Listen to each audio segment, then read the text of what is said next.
story. So let's jump to the writing the sports story. So in writing a sports story, a sports story is also a news.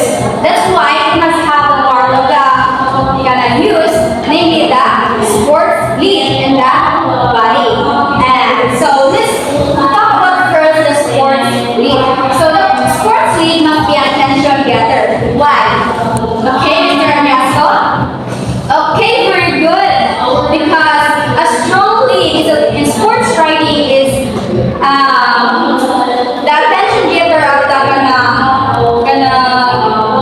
the lead, because by highlighting the significance of the event, it will draw the readers to read your sports story.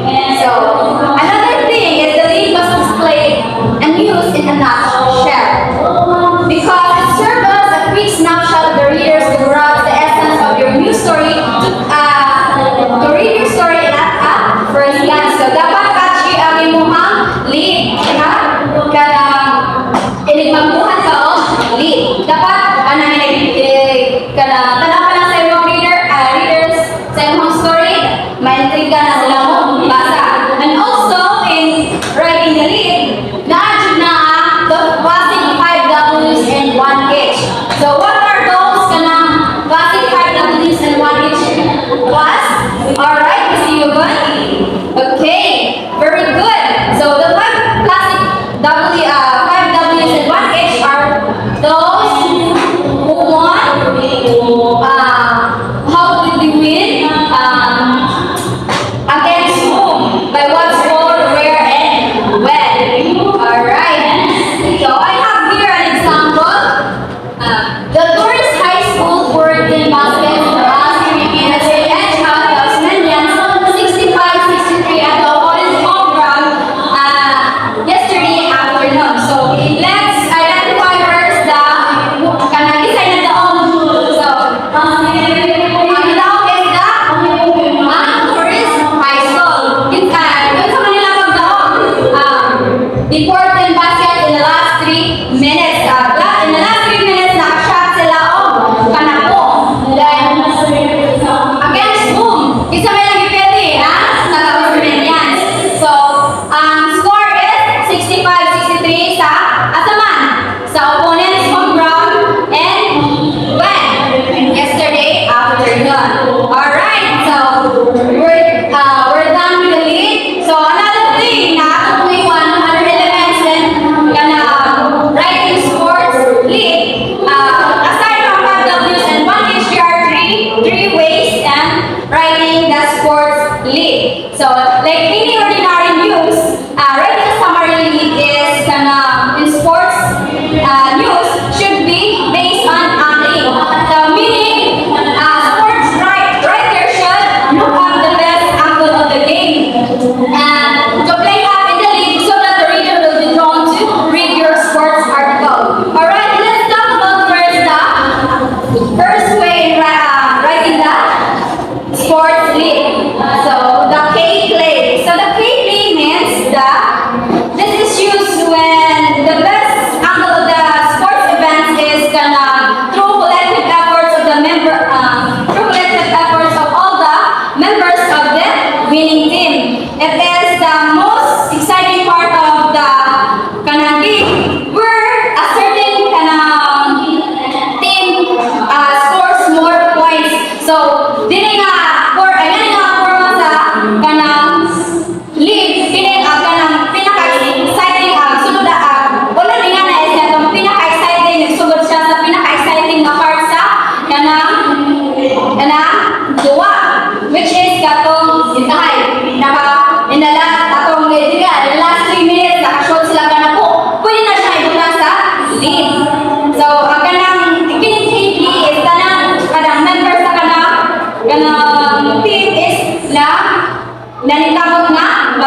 the celebration of the school's 4th Foundation Day. So, morning, the defending champion PWS Lovers won the UST Butters. So, ilang nagkamot sila nga, madaog sila with a 6 runs in 13 to subdue the nerve-wracking UST rally. So, sige rally, na kanto nagkamot sila na madaog. So, mo na siya ang play. Then, next thing is ways in writing the sports lead is the outstanding player. So, when you say the outstanding player lead, when one or two of the members of the group seems to stand out among the rest of the members of the groups, that leads them to victory or nanakaw sila. So, their heroic deed will be the best angle to start your sports news. So, the outstanding player, mara na ang katong one or two ba, when nagbuhat na na madaog ang ilang team, na just like for example, kanang basket. So, in basket, tindahay si Curry. Si Curry is, di ba itong Curry is mo pinaka-shooter sa kanang ilahang team. So, pwede na si Curry mahimo nga outstanding player. So, next, I have an example. Marietta Ancheta of the Maniwano after almost 4 hours of battle over the chessboard packed the most habited YMCA trophy after unbeating Philippine Science High School chaser. So, kinsa may istoryahan ni Ana? Si Marietta Ancheta. Mahal na siya. So, next is the analytical approach lead. So, when you say analytical approach lead,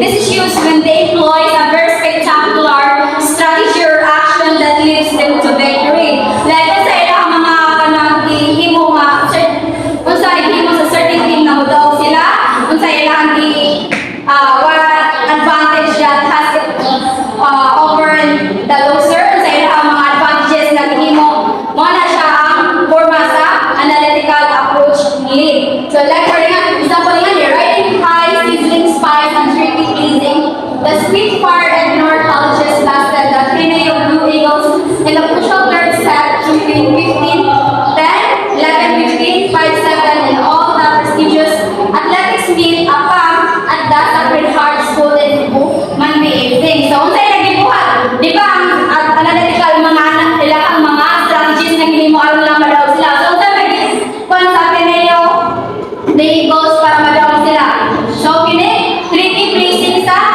bola. So, ilang treat ang mga yang kontra kung asa nila ibutang ang bola. Mura kawag-kawag ba? So, next is the after the lead, so the body counts where are composed and other elements in descending order. So, body. So, this include the team or individual standing. So, when you say team or individual standing, ano siya ang ranking of the participating team or individuals na individuals based on their performance in that particular event. So, team or unsay ang ranking. So, dapat sa body na di ba nasunod man dito sila.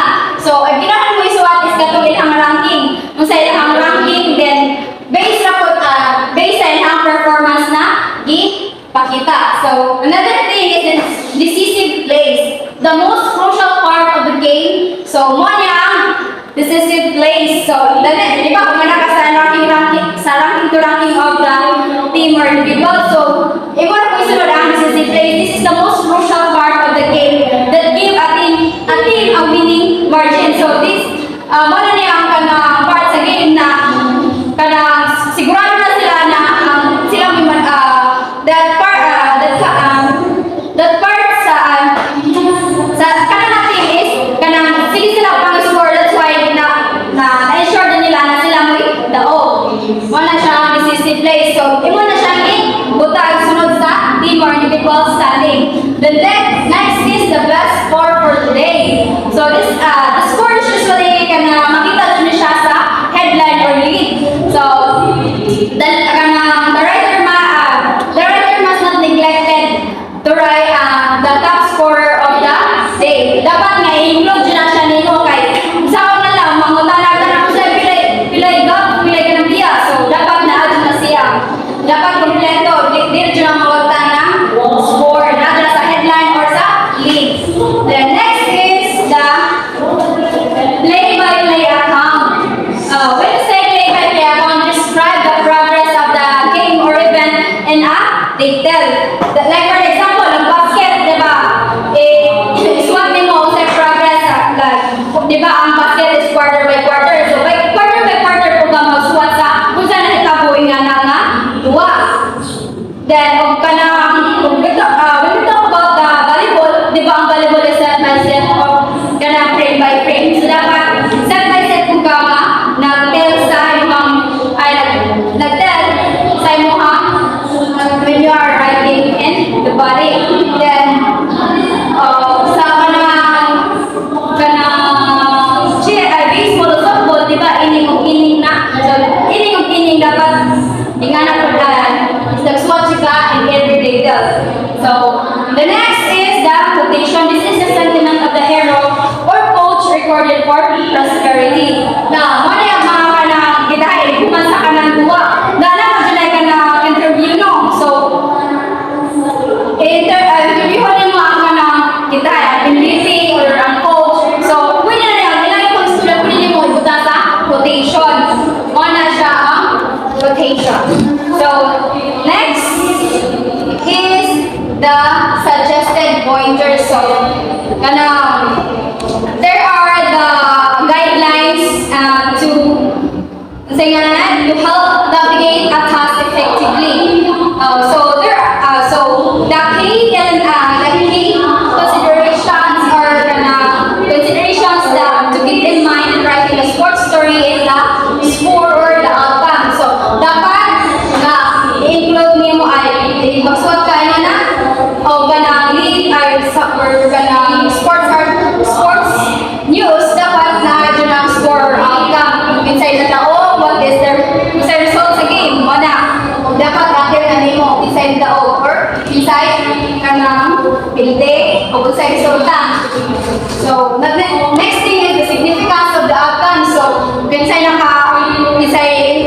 nakakuha sa kanang cup, then kinsa po kanang significance of the outcome kinsa nakakuha sa cup o kanang na change ba ang ranking sa kanang kuan sa duwa. Then highlights of the game. So, when you say highlights, imagine ang panginawad ang turning point sa game. Dapat na katong i-describe din mo ang kanang spectacular plays sa duwa. So, it talks about kanang kuan bitaw kanang last 3 seconds, di ba?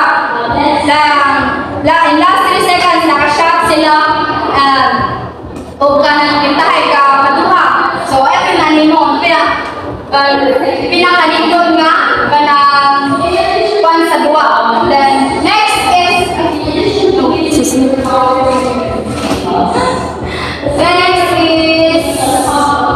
the comparison of the teams. So, when I say comparison, i-compare nimo ang imong duha ka team nga kanang nagsangka. So, unsay ka na advantages sa kanang pikas nga team, tagas ba ang pikas nga team, natin ang pikas nga team, nubo, kanang mga na-technique ang sa ka-team, din ang sa is kanang highlights ng technique. So, mo na i-compare ang duha ka-team. So, the next thing is kanang individual stars. So, this refers to the heroes of the game. So, those are the MVP. The next is the weather conditions. Kung init ba, windy ba ang kanang during nagduwa ang mga players or kanang hanginhang ay kanang init kayo or 1-1. So, mara na siya ang weather conditions. And audience behave kung sa ilang kwan